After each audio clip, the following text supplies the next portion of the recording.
અમારી ચેનલને સબસ્ક્રાઈબ કરો અને બેલ આઇકન પ્રેસ કરો.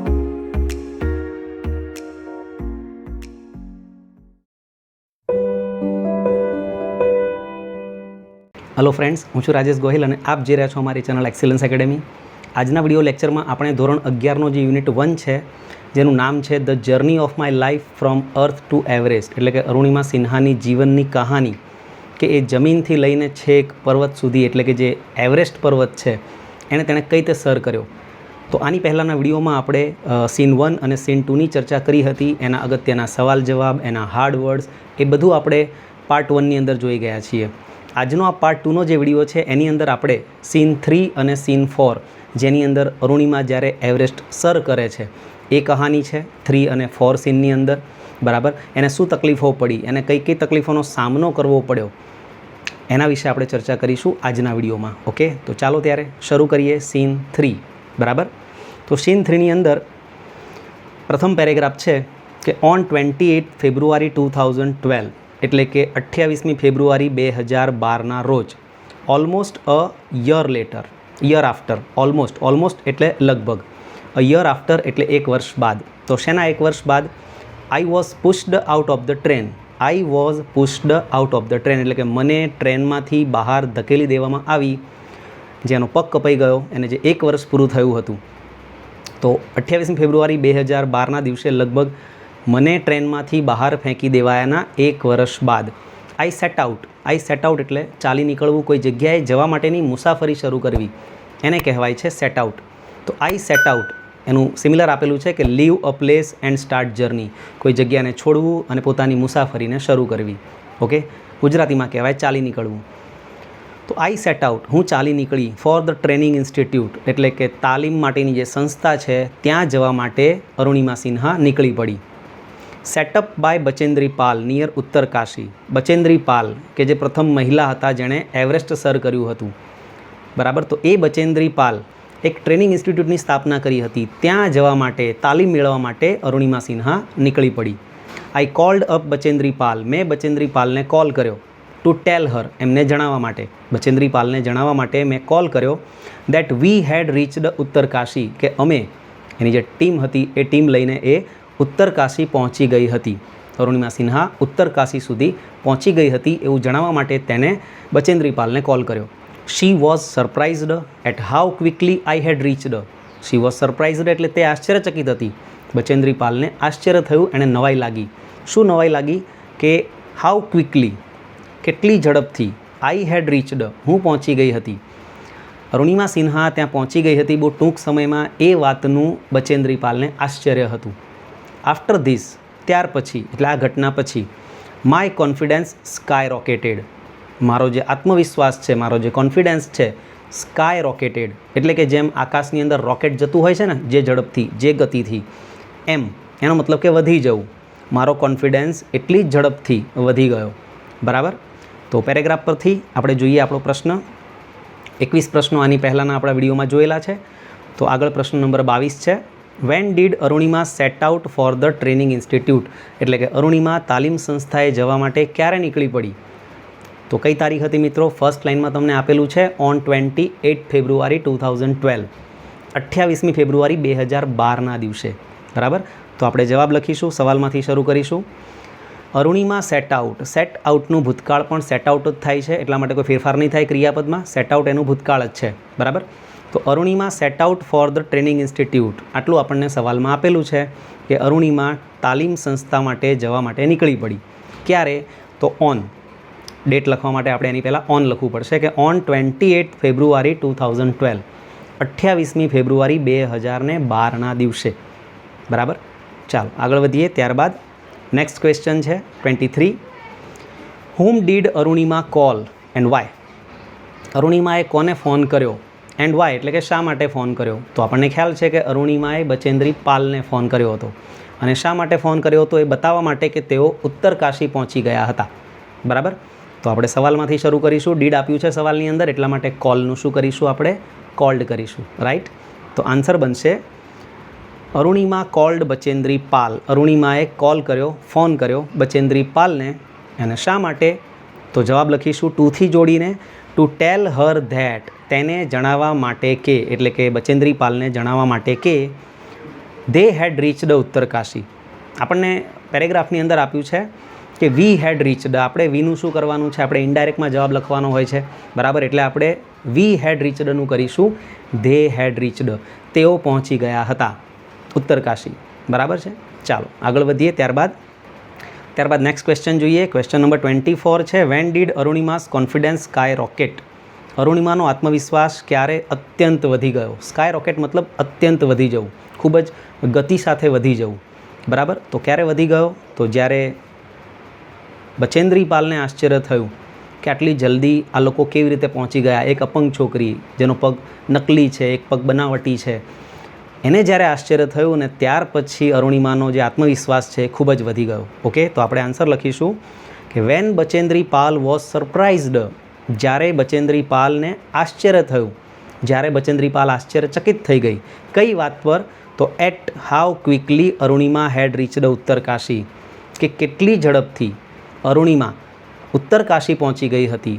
એ વાતથી જ્યારે બચેન્દ્રી પાલને આશ્ચર્ય થયું, નવાઈ લાગી, ત્યારે હર કોન્ફિડન્સ એટલે કે અરુણિમાનો કોન્ફિડન્સ સ્કાય રોકેટેડ, ખૂબ જ વધી ગયો, બરાબર. ચાલો ત્યારબાદ આગળ વધીએ. નેક્સ્ટ પેરેગ્રાફ જોઈશું. Bachendri Pal always pumped fresh confidence. Bachendri Pal always pumped. Pump એટલે કે ઉમેરો કરવો, વધારવું. તો બચેન્દ્રી પાલ જે હતા ઓલવેઝ હંમેશા, પમ્પડ એટલે ઉમેરતા હતા, વધારો કરતા હતા. ફ્રેશ કોન્ફિડન્સ ઇન મી એટલે કે અરુણિમા કહે છે કે મારી અંદર તે હંમેશા એક તાજો આત્મવિશ્વાસ ઉમેરતા હતા કે ભરતા હતા. Arunima you are far better than others. આ વાક્ય કહેતા હતા બચેન્દ્રી પાલ. શું કહેતા હતા Bachendri Pal? Arunima you are far better એટલે તું ઘણી વધારે સારી છે, બેટર છે, ધેન અધર્સ, આ જે બીજા લોકો છે એના કરતાં તું ઘણી વધારે સારી છે. These people seem to be suffering from a handicap. આ લોકો એટલે કયા લોકો? જે બીજા પર્વતારોહકો છે એની વાત કરે છે બચેન્દ્રી પાલ, કે આ લોકો સીમ એટલે લાગે છે, to be suffering from a handicap, તે જાણે કે પંગુતાથી પીડાતા હોય, એટલે જાણે તેઓ અપંગ હોય એવું લાગે છે. નોટ યુ, તું નથી લાગતી. તારો આત્મવિશ્વાસ એ બધા કરતાં ઘણો વધારે છે. I am proud of you, અને મને તો તારા ઉપર ગર્વ છે. I am proud of you. But before Everest expedition. Expedition એટલે જોખમી આરોહણ, ચઢાણ જે છે, હિમાલય પર્વત પર ચઢવાનું છે, બરાબર. એટલે જે એને સમજાવે છે કે બટ બિફોર એવરેસ્ટ એક્સપિડિશન, આપણે આ એવરેસ્ટનું જે જોખમી આરોહણ છે એ શરૂ કરીએ પહેલાં, you will have to prove your self. You will have to prove your self. તારે તારી જાતને સાબિત કરવી પડશે, તારે તારી જાતને પ્રૂવ કરવી પડશે કે તું આના માટે સક્ષમ છે, તું પહોંચી શકીશ. ઇફ યુ ક્લાઇમ્બ, અને એના માટેની શરત શું છે કે ઇફ યુ ક્લાઇમ્બ, જો તું ચઢી જાય 21,798 ફીટ હાઈ, 21,798 ફૂટ ઊંચાઈ પર આવેલું ચામસર કાંગડી માઉન્ટેન ઇન લદાખ. લદાખમાં આવેલું 21,798 ફૂટની ઊંચાઈ પર જે ચામસર કાંગડી નામનો પર્વત આવેલો છે, પણ રસ્તામાં આવશે, ત્યાં સુધી જો તું ચડી જાય છે તો you will be on your way to Everest. તો પછી you will be on your way, તો મતલબ કે તું સાચા રસ્તે જઈ રહી છે, યોગ્ય રસ્તે જઈ રહી છે, અને તારામાં તાકાત છે એવરેસ્ટ ચડવાની, બરાબર. You will be on your way to Everest, તો પછી તું એવરેસ્ટ સુધીનો રસ્તો જરૂરથી કરી લઈશ, બરાબર. તો આ પેરેગ્રાફ પરથી જોઈએ આપણો પ્રશ્ન નંબર નેક્સ્ટ છે 25. How can Arunima prove Har self able to climb Everest. એટલે કે કેવી રીતે અરુણિમા પોતાની જાતને એવરેસ્ટ ચડવા માટે સક્ષમ સાબિત કરી શકે છે. એવું તો એ શું કરે જેનાથી એ સાબિત થઈ જાય કે હા, આ છોકરી એવરેસ્ટ સર કરી શકશે. એવી કઈ વસ્તુ કે કઈ ઘટના એને કરવી પડશે. તો આપણને ખ્યાલ છે કે એને 21,798 ફીટ ઊંચું જે ચામસર કાંગડી માઉન્ટેન છે એને સર કરવો પડશે. જો ત્યાં સુધી એ પહોંચી ગઈ, મતલબ કે એ ફર્સ્ટ સ્ટેપ છે, ત્યાં સુધી જો એ પહોંચી ગઈ તો ચોક્કસપણે એવરેસ્ટ પણ ચડી શકશે, બરાબર. તો જોઈએ આપણે એનો આન્સર કે ઇફ અરુણિમા કેન ક્લાઇમ્બ. આપણને લાસ્ટ 2-3 લાઇનમાં એનો આન્સર આપેલો છે પેરેગ્રાફમાં. યુ કેન સી કે ઇફ યુ ક્લાઇમ્બ 21,000 આપ્યું છે, એના બદલે આપણે લખવાનું છે કે ઇફ અરુણિમા કેન ક્લાઇમ્બ. જો અરુણિમા ચડી શકે છે 21,798 ફીટ હાઈ ચામસર કાંગડી માઉન્ટેન, 21,798 ફૂટની ઊંચાઈ પર જે ચામસર કાંગડી પર્વત આવેલો છે લદાખની અંદર, જો એ ચડી શકશે તો શી કેન પ્રૂવ હરસેલ્ફ, તો તે સાબિત કરી શકશે. શી કેન પ્રૂવ હરસેલ્ફ, તો તે સાબિત કરી શકશે. હરસેલ્ફ, પોતાની જાતને. Able to climb Everest, Everest ચડવા માટે પોતાની જાતને એ સાબિત કરી શકશે. બરાબર, ઓકે. ચાલો આગળ વધીએ. ત્યારબાદ નેક્સ્ટ નંબર 26 છે. Who was proud of Arunima, કોને અરુણિમા પર ગર્વ હતો? એવું કોણ હતું કે જેને ગર્વ થતો હતો અરુણિમા સિન્હા પર? તો એ હતા બચેન્દ્રી પાલ. એના જે શિક્ષક હતા, એના જે કોચ હતા, એને જે ટ્રેનિંગ આપતા હતા, તેમને એના પર ગર્વ હતો. તો એકદમ ઇઝી સવાલ છે. આપણે હુના બદલે શું લખીશું? બચેન્દ્રી પાલ. ઓકે, તો આન્સર બનશે Bachendri Pal was proud of Arunima. Bachendri પાલને અરુણિમા પર ગર્વ હતો. ઓકે, ચાલો નેક્સ્ટ આગળ વધીએ. ત્યાર પછીનો પેરેગ્રાફ છે કે આઈ સક્સેસફુલી કમ્પ્લીટેડ ધેટ એક્સપિડિશન. ચામસર કાંગડીની જે વાત કરી છે એની વાત છે કે આઈ સક્સેસફુલી કમ્પ્લીટેડ, મેં સફળતાપૂર્વક પૂરું કર્યું. ધેટ એક્સપિડિશન, એક કઠિન ચઢાણ જે હતું, એ મુશ્કેલ ચઢાણ જે હતું ચામસર કાંગડી સુધીનું, એ મેં સફળતાપૂર્વક પૂરું કર્યું. By the time we reached the base camp, એટલે કે અમે બેઝ કેમ્પ પર પહોંચ્યા એ સમય સુધીમાં સિચ્યુએટેડ એટ 18,000 ફીટ, જે 18,000 ફૂટની ઊંચાઈ પર આવેલું છે. 16 ઓફ 19 મેમ્બર્સ, તો અમારા જે 19 મેમ્બર્સ હતા એમાંથી 16 એટલે કે 16 સભ્યો ઓફ ધ ટીમ, ટુકડીના અમારા 16 સભ્યો હેડ રિટાયર્ડ, નિવૃત્ત થઈ ગયા હતા. નિવૃત્ત થઈ ગયા હતા એનો મતલબ કે હાર માની લીધી હતી કે આપણે હવે કંઈ જવું છે નહીં. ઉત્સાહમાં આવી તો ગયા, અહીંયા સુધી પહોંચી તો ગયા, પછી હાર માની લે છે ઘણા લોકો કે નહીં પહોંચી શકાય. બરાબર, અને જો તમારું મન મક્કમ ના હોય તો તમે કોઈ પણ સફળતા પ્રાપ્ત ન જ કરી શકો. બરાબર, એટલે તમારું મન જે છે એ મક્કમ હોવું જોઈએ કોઈ પણ સફળતા પ્રાપ્ત કરવા માટે. તમારી એક્ઝામ તમારે પાસ કરવી છે સારા માર્ક્સથી, તો એના માટે પણ તમારે પહેલાં તો પોતાની જાત પર વિશ્વાસ હોવો જોઈએ. બરાબર, તો 19 સભ્યોમાંથી જે 16 સભ્યો હતા એ તો નિવૃત્ત થઈ ગયા, રિટાયર્ડ થઈ ગયા, હાર માની ગયા કે આપણાથી આ કામ નહીં થાય. બચેન્દ્રી પાલ ગ્રીટેડ મી, અને બચેન્દ્રી પાલે મને આવકારી, મને ગ્રીટ કરી. ગ્રીટ મતલબ આવકારવું. At the base camp, base camp પર તે હાજર હતા અને ત્યાં તેમણે મને આવકારી, મારું સ્વાગત કર્યું અને બોલ્યા મેરી શેરણી, એટલે કે મારી સિંહણ આવી આ તો. શી સેડ, તેમણે કહ્યું, બચેન્દ્રી પાલે કહ્યું. And took me in her warm embrace, embrace મતલબ ભેટી પડવું, અને તેમને મને હૂંફથી ભેટી પડ્યા, મને ભેટી પડ્યા મારી શેરણી એમ કહીને. ઇન ધ ઇવનિંગ, અને સાંજના સમયે, બધા જ્યારે બેઠા હશે ત્યાં સાંજના સમયે, બચેન્દ્રી પાલ એનાઉન્સ્ડ ધેટ, ત્યારે બચેન્દ્રી પાલે જાહેરાત કરી કે I was finally ready for Everest, કે હું આખરે ફાઇનલી છેવટે રેડી ફોર એવરેસ્ટ, એવરેસ્ટ પર્વત પર ચડવા માટે હું તૈયાર હતી, એવી જાહેરાત તેમણે કરી દીધી. She also assured me that, assure એટલે ખાતરી આપવી. She also assured me that, તેમણે મને એ પણ ખાતરી આપી કે she would talk to the officials, તે અધિકારીઓને વાત કરશે. કયા અધિકારીઓને? એટ ટાટા સ્ટીલ, ટાટા સ્ટીલના જે અધિકારીઓ છે તેમને વાત કરશે. For sponsoring my Everest dream, મારા એવરેસ્ટના સ્વપ્નને આર્થિક મદદ કરવા માટે. કારણ કે ઉપર જવાનું છે તો ઘણા બધા ઇક્વિપમેન્ટ્સ જોઈશે. બરાબર છે, એ બધા ઇક્વિપમેન્ટ્સ ઘણા મોંઘા ખર્ચાળ આવતા હોય છે, તો એના માટે કોઈ સ્પોન્સર મળી જાય, બરાબર, તો કંપનીનું પણ નામ થઈ જાય અને અરુણિમા સિન્હાનું પણ કામ થઈ જાય. બરાબર, એકનું નામ થઈ જાય અને બીજાનું કામ થઈ જાય, એનાથી વિશેષ શું હોય. એટલે તેણે કહ્યું કે હું ટાટા સ્ટીલના અધિકારીઓને આર્થિક મદદ કરવા માટે વાત કરીશ. એવરેસ્ટનું જે સ્વપ્ન છે અરુણિમાનું એ સાકાર થાય એના માટે. બરાબર, તો આ પેરેગ્રાફ પરથી આપણો નેક્સ્ટ ક્વેશ્ચન છે 27. એટ વોટ હાઇટ, એટલે કે કેટલી ઊંચાઈએ, વોઝ એટલે હતું, the base camp situated, base camp આવેલું. આ બેઝ કેમ્પ જે છે એ કેટલી ઊંચાઈ પર આવેલું હતું? બરાબર, તો આપણને ખ્યાલ છે 18,000 ફૂટની ઊંચાઈ પર હતું. સેકન્ડ લાઇનમાં તમે જવાબ જોઈ શકો છો. તો આપણે જવાબ લખીશું, ધ બેઝ કેમ્પથી આપણે શરૂ કરીશું. ધ બેઝ કેમ્પ આગળ લઈ જઈશું અને વોઝને પાછળ લખીશું. The base camp was situated, base camp આવેલું હતું એટ 18,000 ફીટ, 18,000 ફૂટની ઊંચાઈ પર આવેલું હતું. બરાબર, ચાલો ત્યારબાદ ક્વેશ્ચન નંબર 28 છે મિત્રો. What did Bachendri Pal assure Arunima, Bachendri પાલે અરુણિમાને શું ખાતરી આપી, એને શું કહ્યું? તો એણે કહ્યું કે તે ટાટા સ્ટીલના ઓફિશિયલ્સને વાત કરશે કે આ અરુણિમાનું જે એવરેસ્ટ ચડવાનું જે સ્વપ્ન છે એને આર્થિક મદદ કરે. બરાબર, તો સવાલમાંથી આપણે જવાબ શરૂ કરીશું. ડીડ પછી જવાબ શરૂ થાય છે, તમને ખ્યાલ હશે. ઓકે, તો તો બચેન્દ્રી પાલ એશ્યોર્ડ અરુણિમા, બચેન્દ્રી પાલે અરુણિમાને ખાતરી આપી દેટ શી વુડ ટોક, કે તે વાત કરશે. શી વુડ ટોક, કોને વાત કરશે? To the officials at Tata Steel, Tata સ્ટીલના જે અધિકારીઓ છે તેમને વાત કરશે.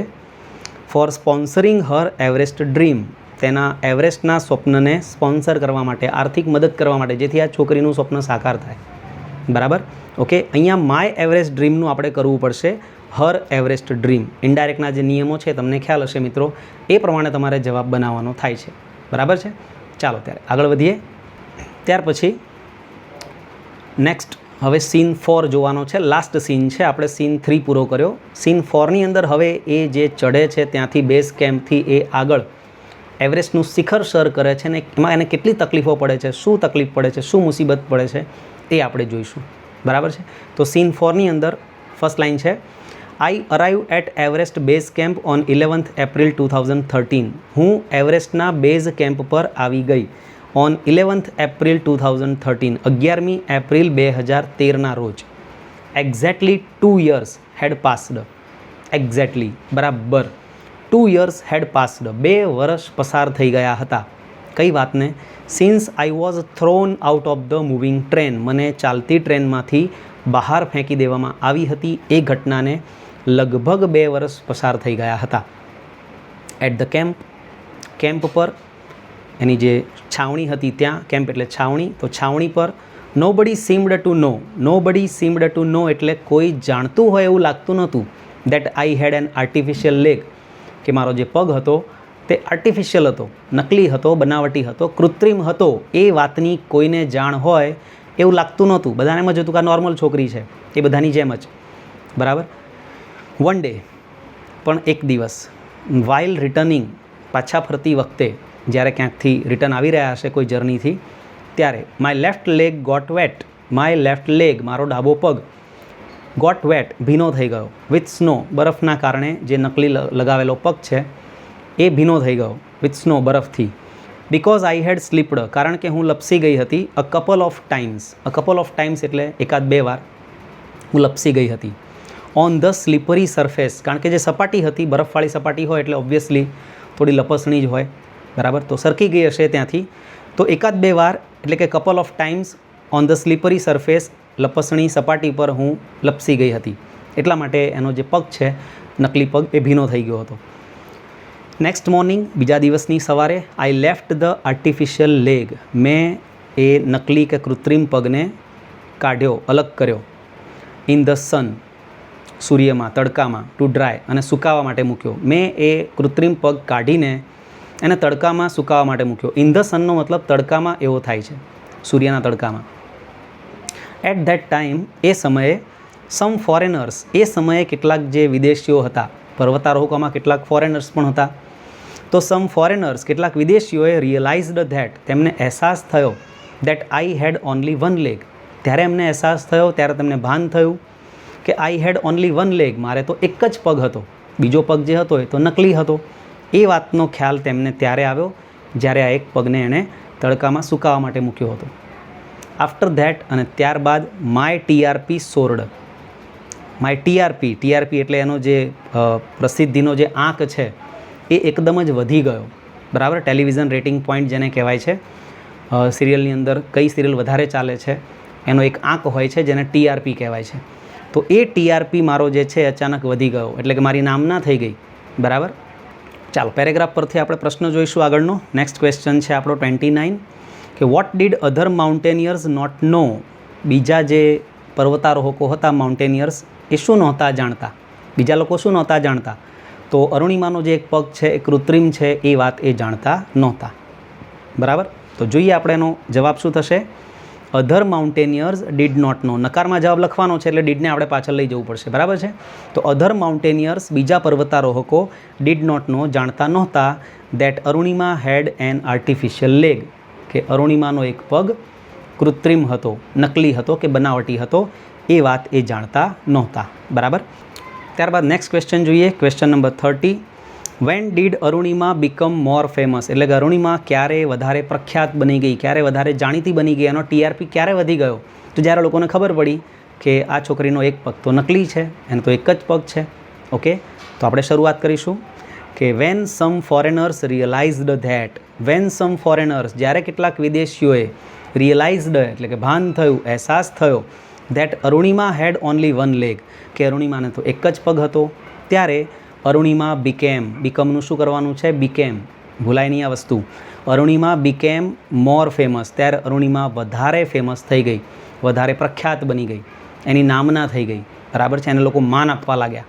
ઓકે, ચાલો આગળ વધીશું. ત્યારબાદ નેક્સ્ટ પેરેગ્રાફ છે, ઇન માય ફાઇનલ એક્સપિડિશન, એટલે કે મારી અંતિમ યાત્રા, અંતિમ ચઢાણ જે હતું, ટુ સાગરમાથા.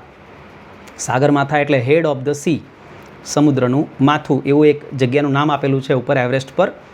અને એ નામ the local name for the peak of Everest, એવરેસ્ટની જે ટોચ છે, પીક એટલે ટોચ, એનું શિખર જે છે એનું સ્થાનિક નામ છે. એટલે ત્યાંના જે લોકલ લોકો છે તે એને સાગરમાથા કહે છે, એટલે કે સમુદ્રનું માથું.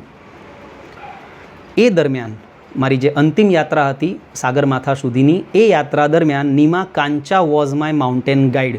નીમા કાંચા નામનો મારો માઉન્ટેન ગાઈડ હતો. થોડું નામ એ પ્રદેશનું છે એટલે અલગ છે, એનું નામ છે નીમા કાંચા. તો Nima Kancha was my mountain guide. Nima Kancha મારો પર્વત માટેનો માર્ગદર્શક હતો. હવેથી એ મારી સાથે આવશે આગળ. He was a nice and helpful Nepalese man. આ નેપાળી નામ છે એટલા માટે આપણને થોડું અલગ લાગે છે કે he was a nice and helpful Nepalese man. તે ખૂબ મજાનો અને મદદરૂપ થાય એવો નેપાળી માણસ હતો. Who use to scold me. Use ટુનો મતલબ થાય છે કે ટેવાયેલું હોવું. કોઈ ક્રિયા આપણે વારંવાર કરવાની થતી હોય, ભૂતકાળની અંદર જો કોઈ ક્રિયા વારે ઘડીએ થતી હોય, અવારનવાર થતી હોય, તો એના માટે શબ્દ વપરાય છે યુઝ ટુ. એક પ્રકારનું સહાયકારક ક્રિયાપદ છે, જેમ વિલ, શેલ, કેન, કુડ છે, એ જ પ્રમાણેનું એક હેલ્પિંગ વર્બ છે યુઝડ ટુ. બરાબર, એટલે કોઈ કામ કરવા માટે ટેવાયેલું હોવું. તો આ જે નેપાળી માણસ હતો, હુ યુઝ ટુ સ્કોલ્ડ મી, જે મને ઠપકો આપે રાખતો હતો. એટ ટાઈમ્સ, ક્યારેક. વેન અપસેટ, જ્યારે અપસેટ થાય એટલે કે ગુસ્સે થાય, બરાબર, એ સમયે મને એ ઠપકો આપી દેતો હતો. કારણ કે આ છોકરીને એક પગ વડે ચાલવાનું હતું, બીજો પગ નકલી હતો. એટલે બને એવું કેટલીક વાર કે પેલા નીમા કાંચાને ગુસ્સો આવી જાય તો એ ઠપકો આપતો હતો, એ વઢતો હતો. બરાબર, તો જોઈએ આપણે આ પેરેગ્રાફ પરથી આપણો નેક્સ્ટ ક્વેશ્ચન છે 31, કે what is the local name for the peak of Everest. આ એવરેસ્ટનું જે શિખર છે એનું સ્થાનિક નામ શું છે? તો એનું સ્થાનિક નામ છે સાગરમાથા, સાગરનું માથું. બરાબર, તો લખીશું આપણે answer, the local name for the peak of Everest, અને ઇઝને આપણે લખીશું પાછળ, ઇઝ સાગરમાથા. એવરેસ્ટના શિખરનું સ્થાનિક નામ છે સાગરમાથા, એટલે કે સાગરનું માથું, હેડ ઓફ ધ સી. બરાબર, ચાલો આગળ વધીએ. ત્યારબાદ question number 32, who was Arunima's mountain guide. અરુણિમાનો જે પર્વતનો માર્ગદર્શક હતો એ કોણ હતો? તો એક નેપાલીઝ માણસ હતો જેનું નામ હતું નીમા કાંચા. બરાબર, તો હુના બદલે આપણે લખીશું Nima Kancha. Nima Kancha was Arunima's mountain guide. Nima Kancha એ અરુણિમાનો પર્વત માટેનો માર્ગદર્શક હતો. હવેથી એની સાથે આવશે અને માર્ગદર્શન આપશે કે કઈ બાજુથી જવાનું છે, રસ્તો ક્યાંથી નીકળે છે, કયો રસ્તો આસાન રહેશે ચડવા માટે. બરાબર, જો કે આસાન તો કશું હતું જ નહીં. એવરેસ્ટ પર્વત ચડવાનો હતો, એટલા માટે જ્યાં પણ જશે ત્યાં ડગલે ને પગલે એને તકલીફો જ મળવાની હતી. બરાબર, ચાલો આગળ વધીએ. ત્યારબાદ પેરેગ્રાફ છે, the last track to the peak of Everest began. The last track, મિત્રો હવે છેલ્લું ફાઇનલ આવી ગયું છે. ધ લાસ્ટ ટ્રેક, છેલ્લો રસ્તો, ટુ ધ પીક, શિખર સુધીનો, ઓફ એવરેસ્ટ, એવરેસ્ટનો શિખર સુધીનો છેલ્લો રસ્તો, લાસ્ટ ટ્રેક, બિગેન, શરૂ થઈ ગયો. It was a very dangerous, તે ખૂબ જ જોખમી હતો. એન્ડ નેરો પથ, નેરો એટલે સાંકડો, ખૂબ જ સાંકડો રસ્તો હતો અને ખૂબ જ જોખમી રસ્તો હતો. આઈ સ્લીપ્ડ, હું લપસી પણ ગઈ. એન્ડ ફેલ, અને પડી પણ ગઈ. વન્સ, એકવાર હું લપસી અને પડી પણ ગઈ. Even my oxygen was running out. Running out એટલે પૂરું થવું, ખલાસ થવું. પુરવઠો પૂરો થઈ રહ્યો હોય તો એના માટેનો શબ્દ છે રન આઉટ.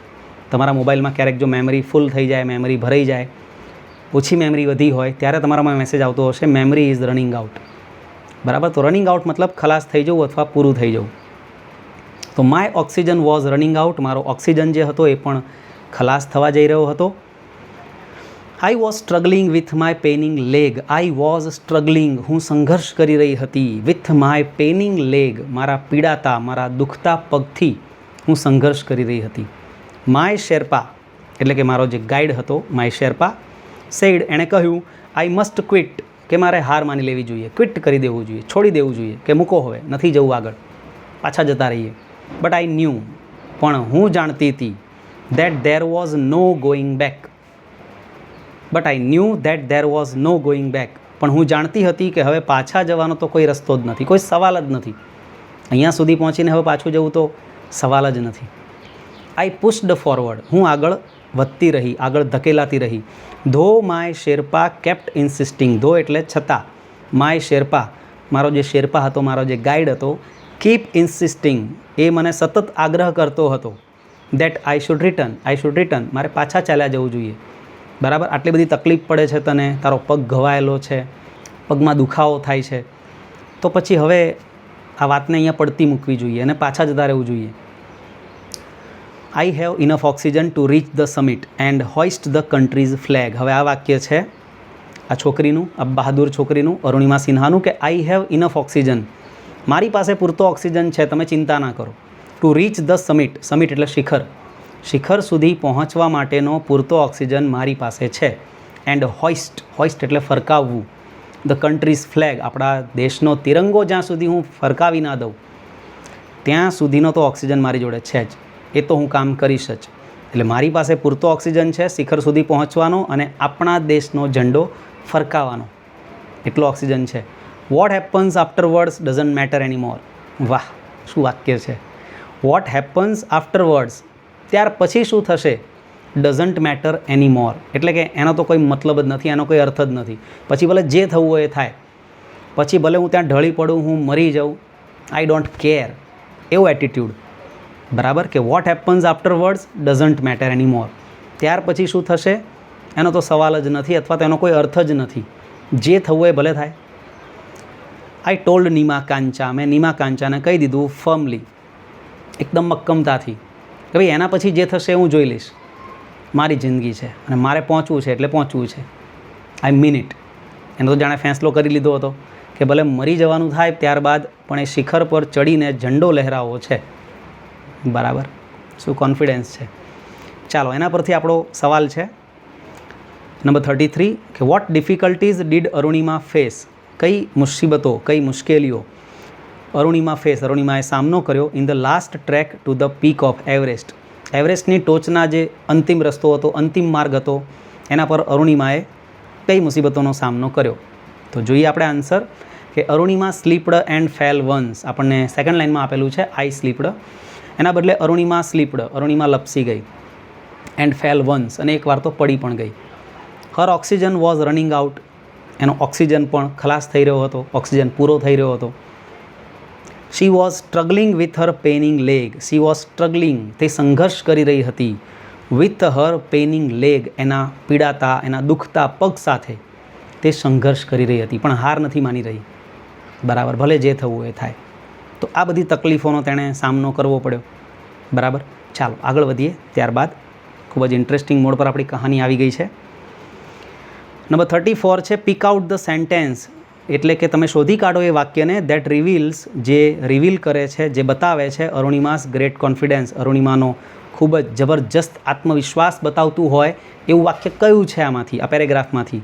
બરાબર, તો એ વાક્ય છે આપણું ધ સેન્ટેન્સ, કે what happens afterwards doesn't matter any more, પછી જે થશે એનો તો કોઈ મતલબ જ નથી, એનો તો કંઈ મહત્ત્વ જ નથી. મારે તો એક ક્ષણનો ઇંતજાર છે કે હું ક્યારે શિખર પર જઈને આપણા દેશનો ઝંડો લહેરાવી દઉં અને એક રેકોર્ડ સ્થાપી દઉં કે એક અપંગ સ્ત્રી, પ્રથમ અપંગ સ્ત્રી એ એવરેસ્ટ સર કર્યો. બરાબર, તો આ જે વાક્ય છે કે what happens afterwards doesn't matter any more, આ વાક્ય કે પછી જે થશે એનો તો કોઈ મતલબ નથી, એ જે થવું એ થાય, જોયું જશે. એ વાક્ય રિવીલ્સ, એ પ્રગટ કરે છે અરુણિમાસ ગ્રેટ કોન્ફિડન્સ, અરુણિમાનો જબરજસ્ત આત્મવિશ્વાસ પ્રગટ કરે છે આ વાક્ય. બરાબર, ચાલો આગળ વધીએ હવે. ત્યારબાદ એના પછીનો પેરેગ્રાફ છે કે રિમેમ્બર, યાદ રાખો, અરુણિમાનું એક સુવાક્ય છે, એણે કહેલું કે નન કેન ડિફીટ યુ, તમને કોઈ નથી હરાવી શકતું, અન્ટિલ યુ કન્સીડ, જ્યાં સુધી તમે સરેન્ડર ના કરી દો, તમે હાર ન સ્વીકારી લો, જ્યાં સુધી તમે હાર ન સ્વીકારો ત્યાં સુધી તમને કોઈ હરાવી શકતું નથી. બરાબર, અને બહુ જ સરસ વાક્ય છે મિત્રો, યાદ રાખવા જેવું લાઈફમાં, કે તમને જ્યાં સુધી પોતે હાર ન માની લો. એક ફિલ્મમાં મેં વાક્ય કદાચ જોયું હતું, તમે પણ જોયું હશે કે સુલ્તાન કો સિર્ફ એક ही इंसान हरा सकता है, खुद સુલ્તાન. એટલે કે જ્યાં સુધી પોતે તમે હાર ન માની લો ત્યાં સુધી તમને કોઈ નથી હરાવી શકતું. None can defeat you until you concede. જ્યાં સુધી તમે હાર ન સ્વીકારો ત્યાં સુધી તમારી હાર નથી થવાની. યસ, હા, ઓકેઝનલ ફેલિયર્સ, પ્રસંગોપાત નિષ્ફળતા આવે બધાની લાઈફમાં. ઓકેઝનલ ફેલિયર્સ, પ્રસંગોપાત નિષ્ફળતા વિલ ટેસ્ટ યુ, એ તમારી ટેસ્ટ લેશે, તમારી પરીક્ષા લેશે. બટ કીપ ટ્રાઇંગ, પણ પ્રયત્ન કરતા રહો, હારશો નહીં. બરાબર, એવું જરૂરી નથી કે દર વખતે આપણે જીતી જ જઈએ, પરંતુ જો આપણે હાર્યા અને આપણે બેસી રહ્યા તો આપણે હારેલા જ રહીશું. પ્રયત્ન કરવો જરૂરી છે. કીપ ટ્રાઇંગ, પ્રયત્ન કરતા રહો. સમ ડોર્સ ઓફ ઓપોર્ચ્યુનિટી, તકના કોઈક દરવાજાઓ વિલ સર્ટેનલી ઓપન, ચોક્કસથી ખુલશે. તક ક્યારેક તો દરવાજો ખખડાવશે જ. બરાબર, તો લાગ્યા રહો. Keep trying. Then I could see him following me, એટલે કે મેં એને આવું કહ્યું કે ભાઈ હું તો પહોંચવાની જ છું એવરેસ્ટ પર ને મારા દેશનો ઝંડો હું ત્યાં લહેરાવાની જ છું. એટલું એણે સાંભળી લીધું. પછી શું થયું છે કે પછી આઈ કુડ સી હિમ, હું એને જોઈ શકતી હતી, ફોલોઈંગ મી, કે ભાઈ મારી પાછળ આવતા હતા. પછી કંઈ બોલતા નહોતા. Even as I continue two drag my self to the top, even as I continue, જ્યારે મેં ચાલુ રાખ્યું, ટુ ડ્રેગ માય સેલ્ફ, મારી જાતને ખેંચતા રાખવાનું, ટુ ધ ટોપ, શિખર સુધી હું મારી જાતને ખેંચીને લઈ ગઈ. થાકી જાય તો નીચે બેસી જાય ને ઢસરાતી ચાલે, પોતાની જાતને ખેંચીને ચાલે. બરાબર, પાછી થોડીક ઊભી થાય, પાછી ચાલે. આમ એને કહેવાય છે ડ્રેગ, વોક, ડ્રેગ. આજે પોતાની જાતને ખેંચવાનું, પાછું ઊભા થઈને ચાલવાનું, પાછું પોતાની જાતને ખેંચવાનું, એ જે ખેંચતાણ, પોતાની જાતને ખેંચવાની વાત કન્ટિન્યુ ચાલુ રહી. ટિલ ઇટ ફાઇનલી હેપન્ડ, જ્યાં સુધી હું ફાઇનલી એટલે કે આખરે એ ઘટના ઘટી ન ગઈ. કઈ ઘટના? શિખર પર પહોંચવાની ઘટના, શિખરને સર કરવાની વાત જ્યાં સુધી સિદ્ધ ના થઈ ત્યાં સુધી હું ઘસડાતી, લથડતી, અથડાતી, પડતી, ચાલતી જ રહી. બરાબર, ત્યારબાદ આગળ જોઈએ. The top is a small 20 by 20 ice table, ટોચ ઉપર પહોંચી ગઈ છે, શિખર ઉપર પહોંચી ગઈ છે. હવે ત્યાંનું દ્રશ્ય કેવું છે? તો જે ટોચ છે એક નાની એવી 20 by 20 feet ice table, 20 by 20 ફૂટનું એક જાણે બરફનું ટેબલ હોય એવી ચોરસ જગ્યા છે ત્યાં. I saw several flags of various countries, મેં જોયા વિવિધ ઝંડાઓ, વિવિધ ધ્વજ, ઓફ વેરિયસ કન્ટ્રીઝ, વિવિધ દેશોના ઝંડાઓ ત્યાં લહેરાઈ રહ્યા છે. ફ્લટરિંગ પ્રાઉડલી, ગર્વથી. વિવિધ દેશો, અલગ અલગ દેશોના લોકો ત્યાં આવ્યા હશે, એવરેસ્ટ ચડ્યા હશે, એટલે પોતપોતાના ઝંડા એમણે ત્યાં લહેરાવેલા છે અને બધા ઝંડાઓ જાણે કે આમ ગર્વથી લહેરાઈ રહ્યા છે. આઈ હેડ લીવડ ધીસ મુમેન્ટ, હું આ ક્ષણને જીવી હતી. So many times in my mind, મારા માઇન્ડમાં, મારા મગજમાં આ જે ક્ષણ, આ જે પળ હતી એ હું જીવી હતી. That I did not have to be told that finally I had arrived, અને પછી મારે એવું કહેવાની જરૂર નહોતી. I did not have to be told, મને એવું કહેવાની જરૂર નહોતી કે આઈ હેડ અરાઇવડ, કે હું પહોંચી ગઈ હતી, કારણ કે આ ક્ષણ તો મારા મગજની અંદર હું ઘણી બધી વાર જીવી ગઈ હતી. એને પોતાનું એક સ્વપ્ન હતું એનું, કે પોતાની જાતને ટોચ ઉપર ઊભેલી જુએ છે ભારતના ધ્વજ સાથે. એટલે એ ઘટના તો એણે જીવી લીધી હતી. બસ આ તો એણે જમાનાને બતાવવા માટે સર કર્યું છે કે હું પહોંચી ગઈ છું, જુઓ, જે મેં સ્વપ્ન સેવ્યું હતું એ મેં ફૂલફિલ કર્યું છે. બરાબર, તો કયો સમય છે જોઈએ કે એટ 10:55 AM, એટલે કે સવારના 10:55 ઓન 21 May 2013, 21મી મે 2013ના રોજ, I was on the top of the world, હું દુનિયાની ટોચ ઉપર હતી, સૌથી ઉપરની ટોચ, સૌથી ઊંચું શિખર જે કહી શકાય, હું ત્યાં હતી.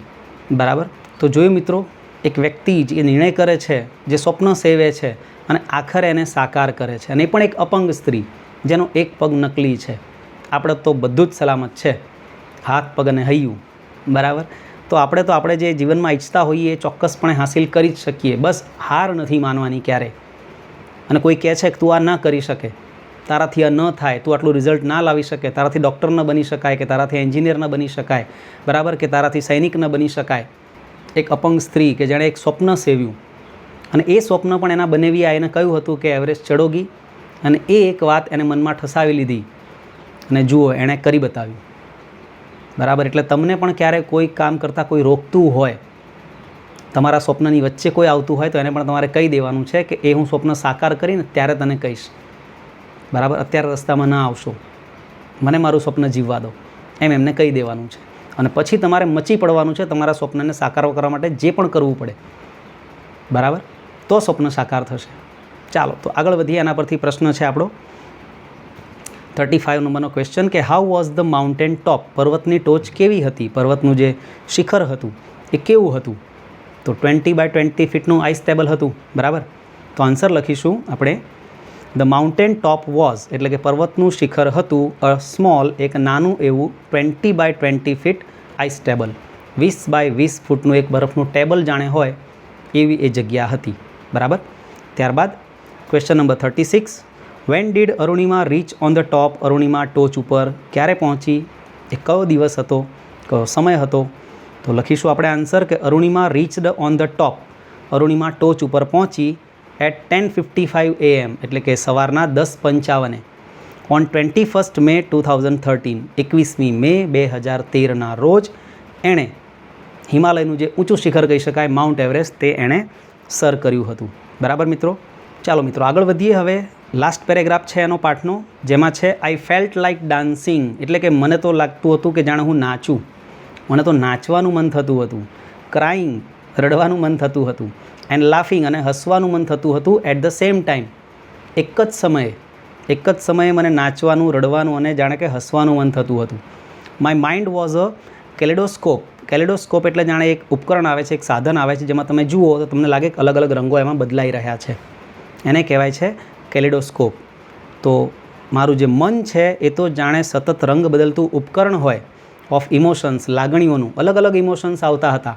ક્યારેક થતું હતું કે રડી લઉં, ક્યારેક થતું હતું કે ચલો હસવા માંડું જોરથી, ક્યારેક એમ થતું કે લાવો નાચી લઉં, એન્જોય કરી લઉં આ પળને, આ મોમેન્ટને કે મેં આખરે કરી બતાવ્યું, બરાબર. Everyone has a reason to be alive, દરેક વ્યક્તિ પાસે જીવવા માટેનું એક કારણ હોય છે, એક રીઝન હોય છે જેના કારણે તમે જીવતા હો છો.